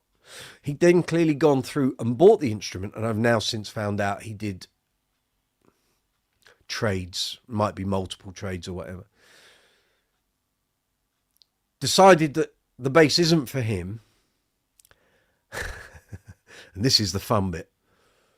And then decided to post that bass up for sale, not going back to Bass Chat, clearly, because people would be aware of what he had done, trying to find out if it was a suitable price. But now trying to sell that bass for, at minimum, $2,500 more than the price he was quoting on Bass Chat. So, however he's acquired that bass, in the eyes of the public, he's either bought it at €6,000 or less. I would assume he tried to get the price down. Has taken ownership of that bass and is now trying to sell that bass for an extra $2,500 on top of the price that he was saying that's what the original seller wanted. I called him out on it. I said, I don't know where you're getting this idea from. But you can't, well, you can. Clearly you can, because that's what forums and social media allow. You can put it up for any price you like. But does it not stink of, I don't want to be rude, does it not resonate that you've gone on one forum, you've complained that you think the price is too high and what people think you should pay? You've then acquired that bass and then you're trying to sell it within a day or two of buying it for €8,500. There is no way that instrument is worth €8,500.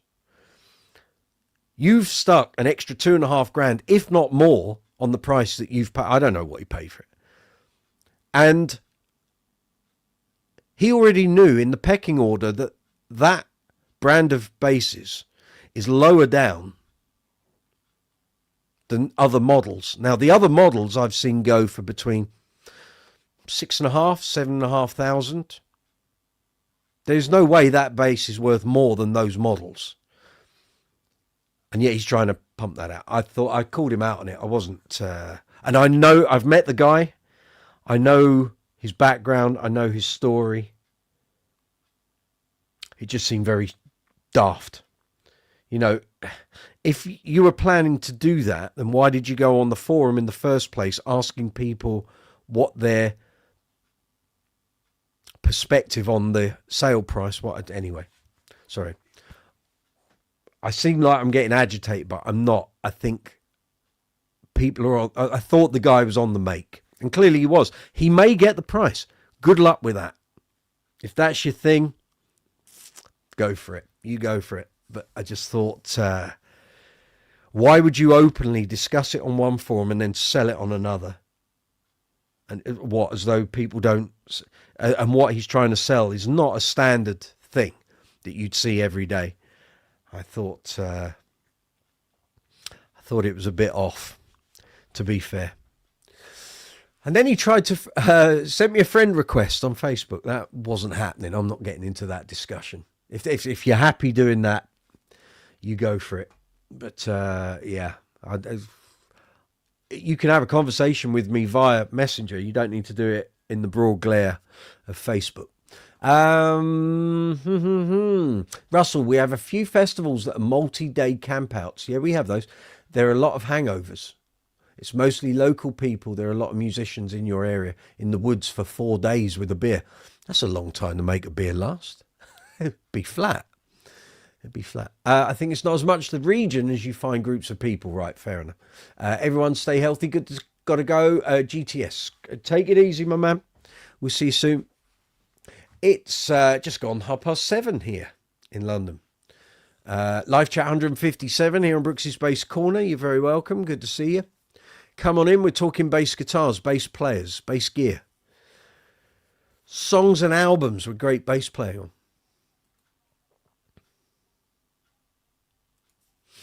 If you've got any questions or comments, put them in the live chat window.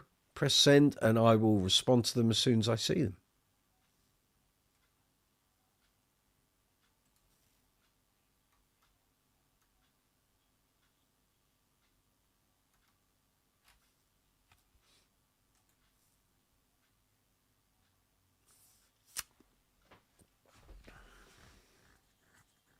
Don't forget to give the live chat a thumbs up, please, folks, if you'd be so kind.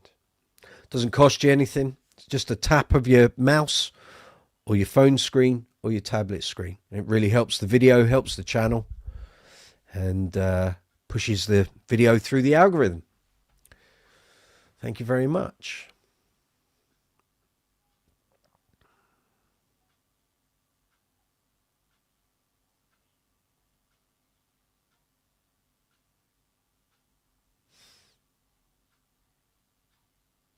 Zuma, how are we doing with the Rio editing? I wasn't going to ask, but if you're there. Zuma had a new video up this week. He looked at the Duran Duran track Virus. I'll put a little link here.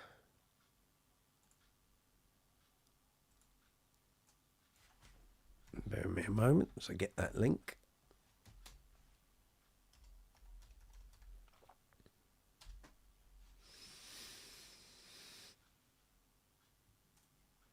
With a very pinky purple cover, thumbnail, cover.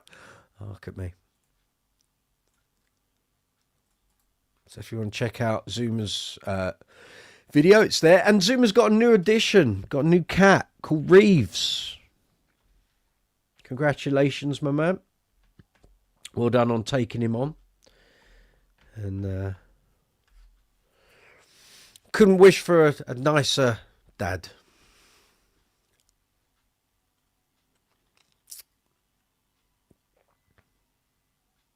So have you got any questions about tonight's topic? Being a bass dep, being a sub, a stand-in. It's called different things wherever you are on the planet. We call it depping over here in the UK. Can I be your dep? I get that. I used to get that quite a lot. People applying to be my dep.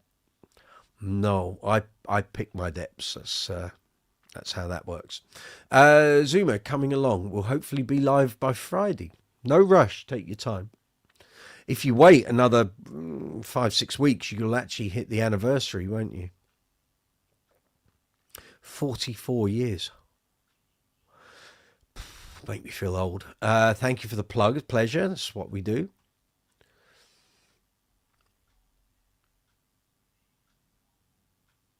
One of the forgotten tracks from Astronaut. I still think Beautiful Colours should have been on the album. But there we are.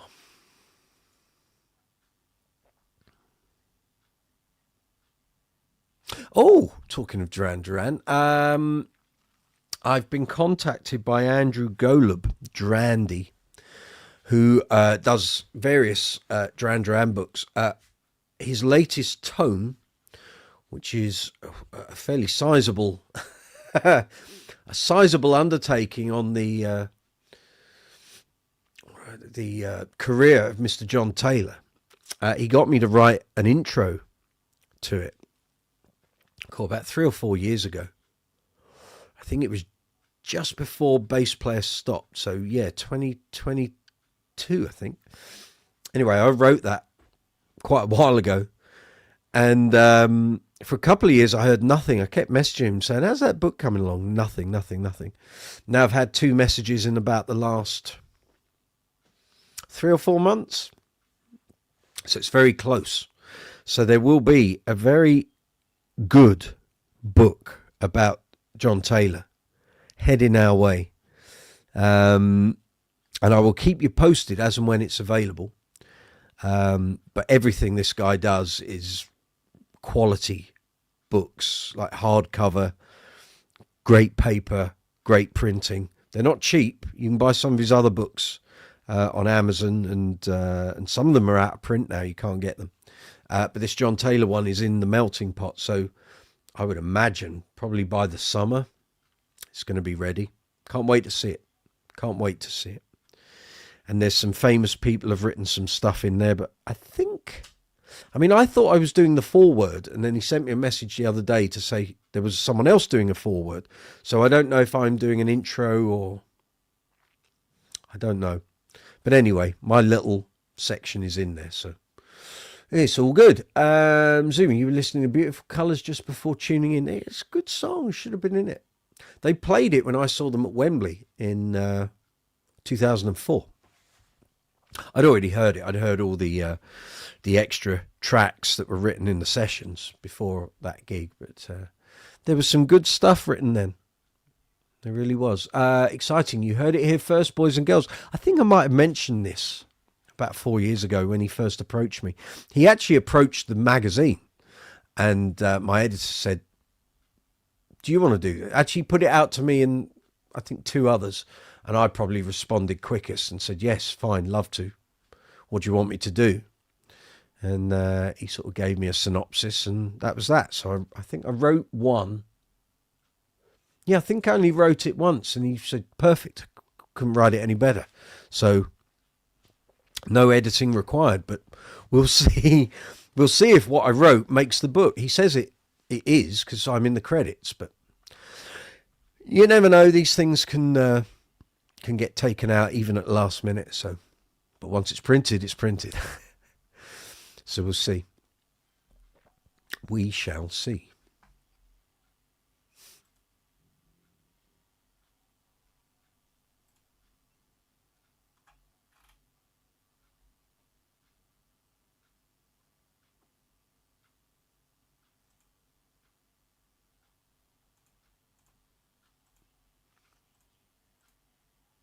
Everything's fine. Yep, done all that. That's all good.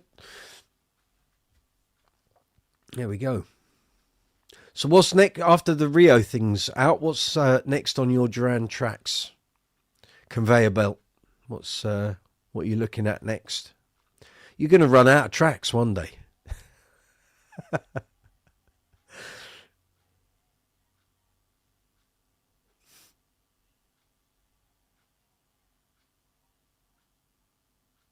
And also, once, as you said, once we've done the Rio video and it's out, we should do a live chat.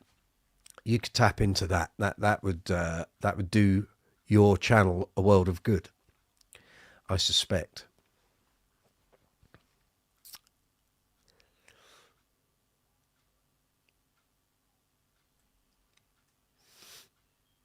If you got any questions, anything to do with bass guitar, bass effects, amps, players, the magazine. It's here, folks. It's here. Even Bill Derbyshire's got his copy. And he can't slope off to go and watch Call the Midwife tonight because it's finished. You still there, Bill? Am I keeping you up? Have you bought any new gear? That's the question. Run out of tracks? Never. You will. If you go quick enough, you'll run out of them all.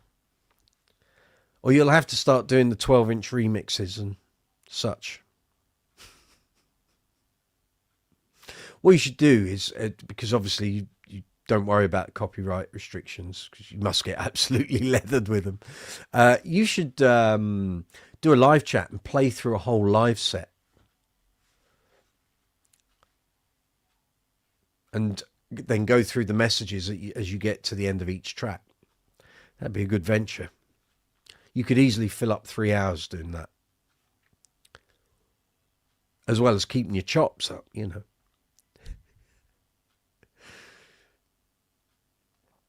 So how are you finding that JT Dingwall? How's it working for you?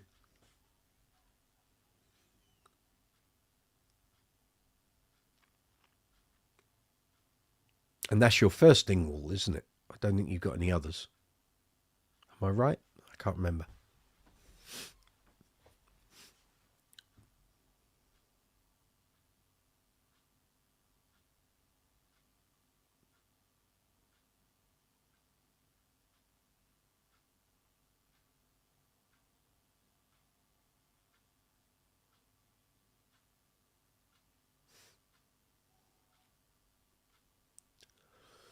It's gone a bit quiet.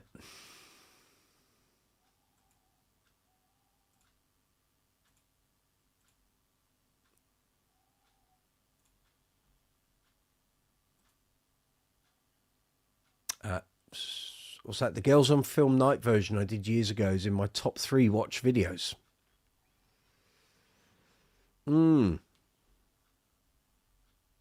Yeah, some of your, I mean, because you've been on here for like 19 years. Some of those older videos have racked up the views, haven't they? My God. My God. I bet they've all got restricted on, though, when you go into the content section of the studio. I bet they've all got restricted. Copyright claim. Because Duran are known for doing that. I know a friend of mine tried doing a cover of Rio and he got absolutely pulled to pieces by YouTube, and it got and he took it down and put it back up and it just, in the end, I think he just went, it's just not worth the bother. The Dingwall is great, just trying to find the right set of strings. I do not like the ones that come with it at all. The tone is fine, but they are way too stiff. You've got to remember, you got that scale length. That's going to make a big difference. And on the 5 string, it's a chunky-ish neck. If you've got high tension strings, you can use rotor sound. You have to get the extra long length ones. EXLs, I think they are. So there is a 66, but you don't get tapered windings. So I don't know if that would affect your bridge. And also the nut, where the nut is, that can cause a problem as well.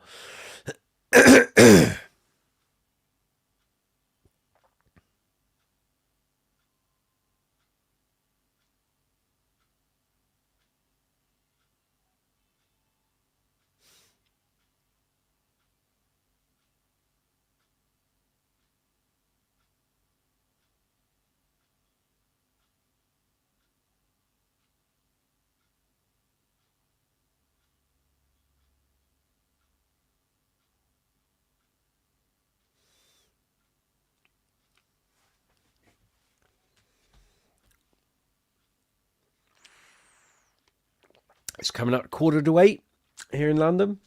Live chat 157 here on Brooks's Bass Corner.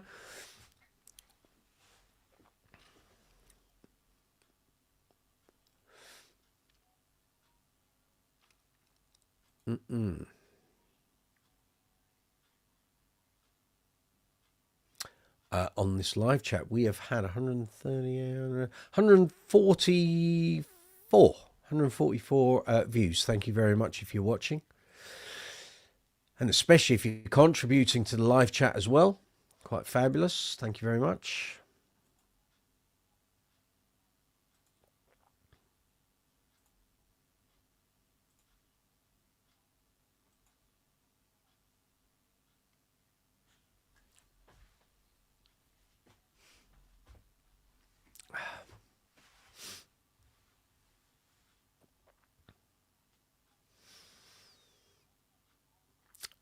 Zuma, it's only the tension on the G and D strings that bothers you.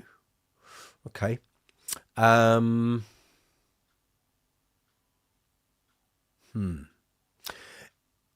They can be tricky to get strings for. Again, based on where the nut and the bridge saddle is and whether you need a tapered winding or not. Because I know lots of people bought their regular strings that they like and it just didn't work.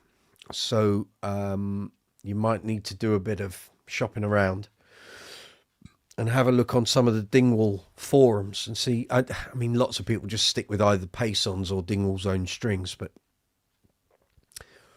I've got a number of the Rotor Sound sets, but I've never had to change the strings on this bass yet.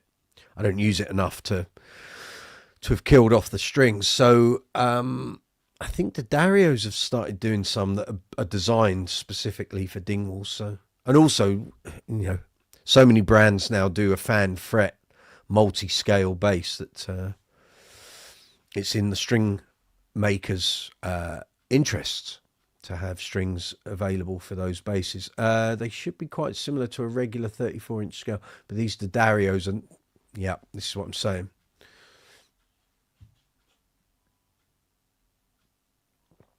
Assuming the Dingwall strings are Dario, I'm not sure. You could message Sheldon and he'll tell you.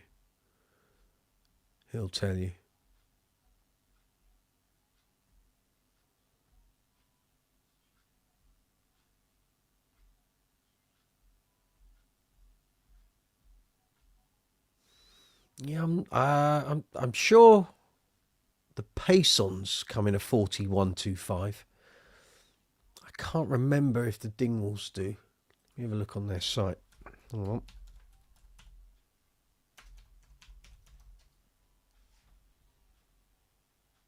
Shop.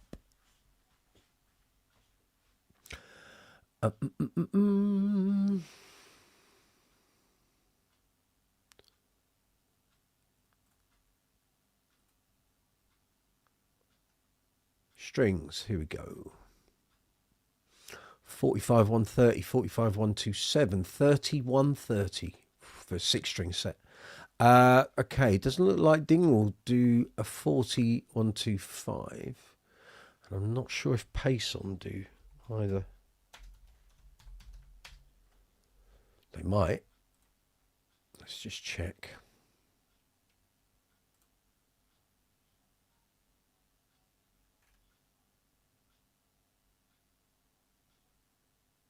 There's a 42 to a 125.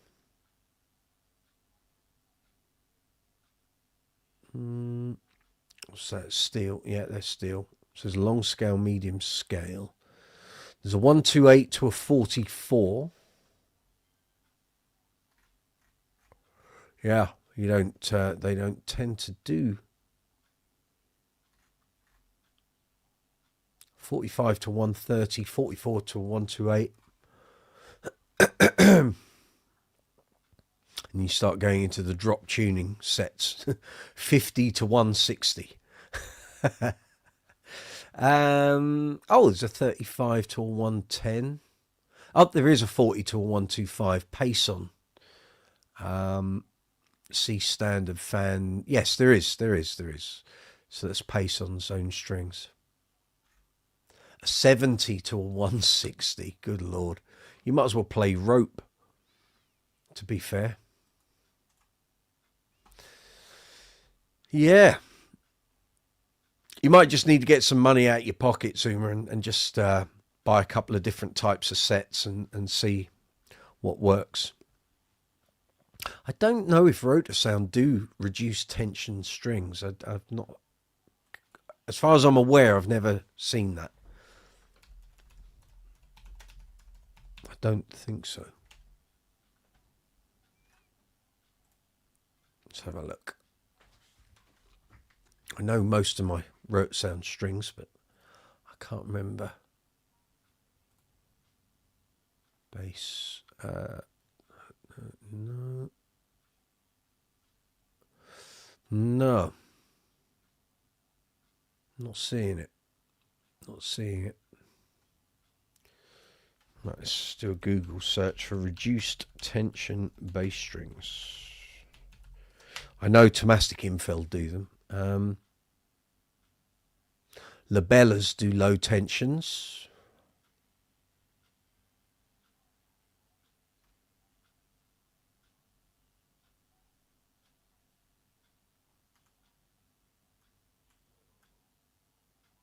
Dunlop, apparently, they're super bright. Nickels are low tension, but I have a real bee in my bonnet with Dunlop strings after I had a load of sets for testing. They always, when you bent a note anywhere on any of the strings, it felt like the string was rotating under your finger as you bent it, rather than sort of staying straight and you're pushing it up or bending it down. I couldn't stand. It was like the string wasn't under my control anymore. There's lots of possibilities, Zuma. As we speak, you're installing the Black Beauties. Black Beauties, Black Beauties, Black Beauties. Road Sound Black Beauties. Black Beauties. I know not of which you speak, young man.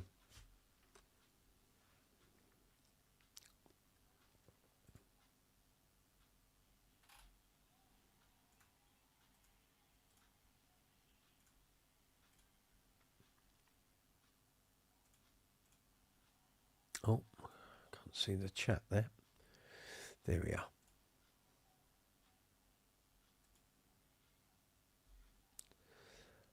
You're installing the Black Beauties. Which brand?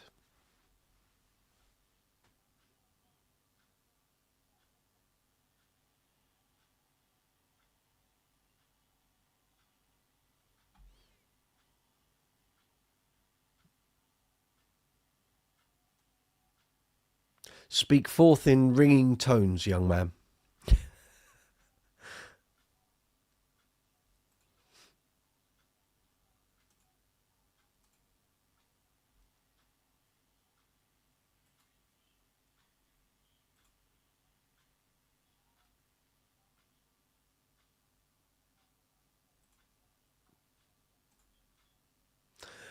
There's young Graham Potts. Evening all. You're stringing up a bass while listening in. Thank you very much. What are you stringing up and with what?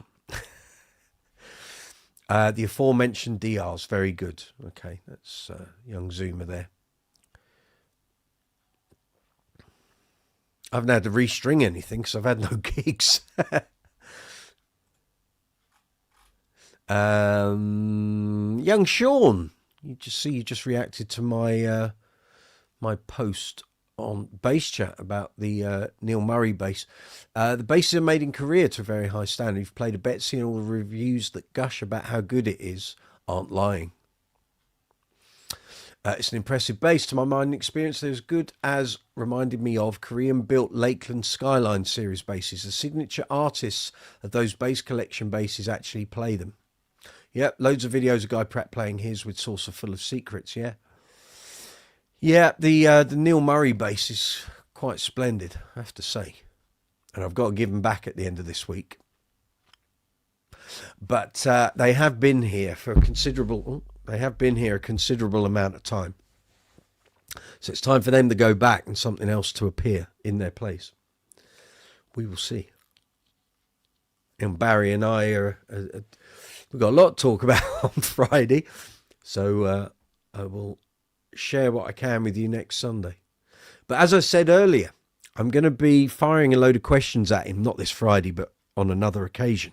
So if you've got any questions for Barry at the Bass Centre, let me know, and I will compile a list of viewers' questions, and I will fire them at him. Amongst my own questions, I have many questions for him when we get round to filming an interview, which is long overdue, frankly. And yeah, he said he'll do it, so it's good. He said just get the questions together, and then we'll have an afternoon or an evening, and we'll just film it. So it's all good, all good.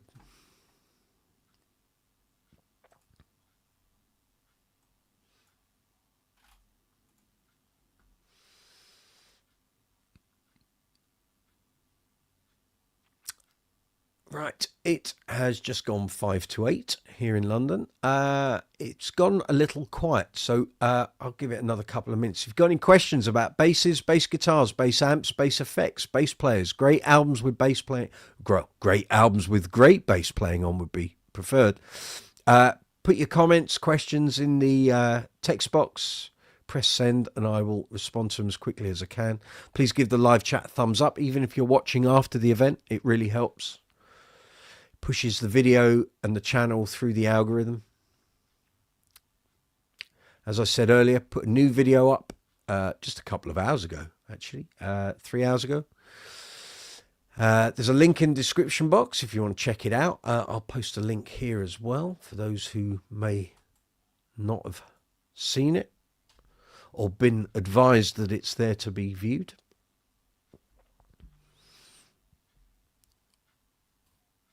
If you haven't seen it, I hope you enjoy it.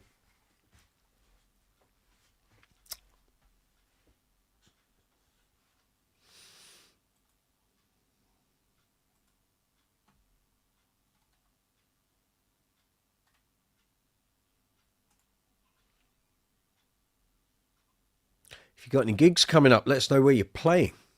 Are you out and about this week? Paddy's Day on Tuesday. For many years I did gigs on St. Patrick's Day, and I'm very pleased that I don't anymore. They were lethal. My car was used as a battering ram while stationary once upon a time for a security man and a punter in a pub having a fight.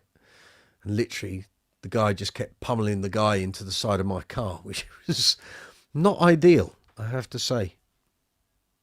And I didn't get a penny in compensation, even though it all went to court, not through me. The guy that got beaten up sued the bouncer, and I was supposed to get compensation for the damage, and I got nothing. So there we are.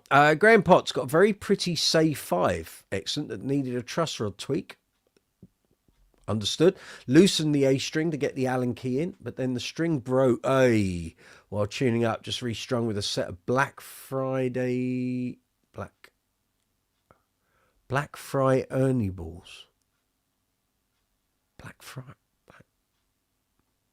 don't know what you're talking about. Black Fry Ernie balls. What's Black? Must be a bit of predictive text going on there. Black Fry? Black Flats, maybe? I don't know.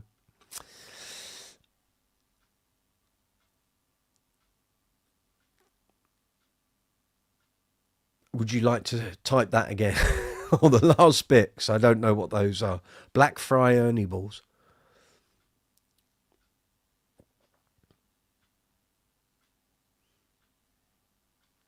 Stacey, glad to be out of the bagpipe band world regarding St. Patrick's Day parades. Yeah, I did many gigs on St. Patrick's Day, and I'll be honest, they were never particularly enjoyable. It was all, by the time we played, everyone was so absolutely leathered beyond belief.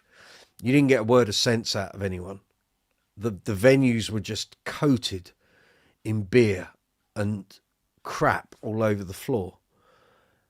And the gigs just really weren't enjoyable. One or two were okay, but I think back on all the years I did those. So from 1999 up until 2018, Yeah, I did. I did my dues, I can assure you. I think he means strings he bought on Black Friday. Right, got you. So you're ahead of the curve, young Zoomer. Clearly. Stacey, there's no reasoning with anyone on that day. No, quite exactly, because they've all been drinking since about 7 a.m.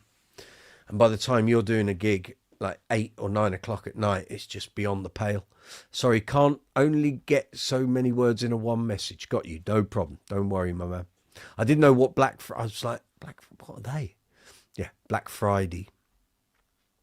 There haven't been any string deals actually at Amazon for a little while. I do keep checking on a weekly basis, but I'm not seeing anything there. Not recently, anyway.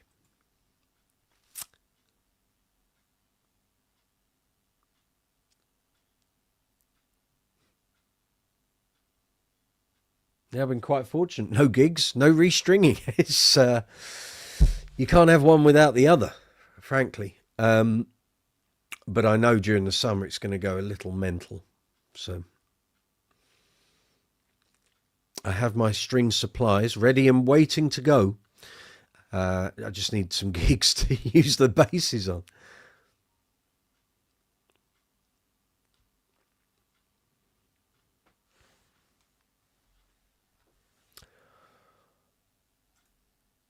Right, let's just have a quick look here. We've done 153 views. Thank you. Well done, folks. One new subscriber. Thank you if you're watching.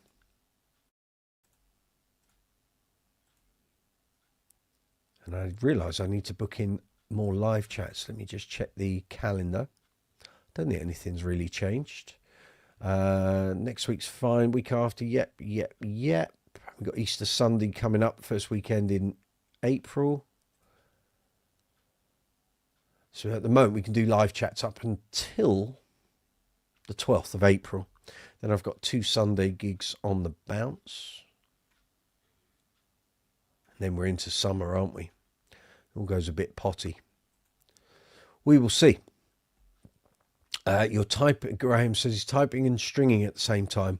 You just carry on with the stringing. Do what's important first. Okay, folks, it's gone quite quiet, so I'm going to wrap it up for tonight. Thank you very much. Live chat 157, complete, done, dusted. Folks, have a great week. Enjoy your bass playing. If you're out gigging, have a good time. We'll be back here next Sunday, same time, same place. There will be videos going up. As I said, there's a new video up which went up 3 hours ago. By all means, watch it. There's a link in the description box. I've put links in the live chat. Check it out. Post comments. Let me know what you think. Feel free to share it out. Please give it a thumbs up as well if you'd be so kind. And we'll see you next Sunday. So as we go out, I have to do a link to another video. So if you're on the vertical stream, it will be, you're going to see a graphic there-ish.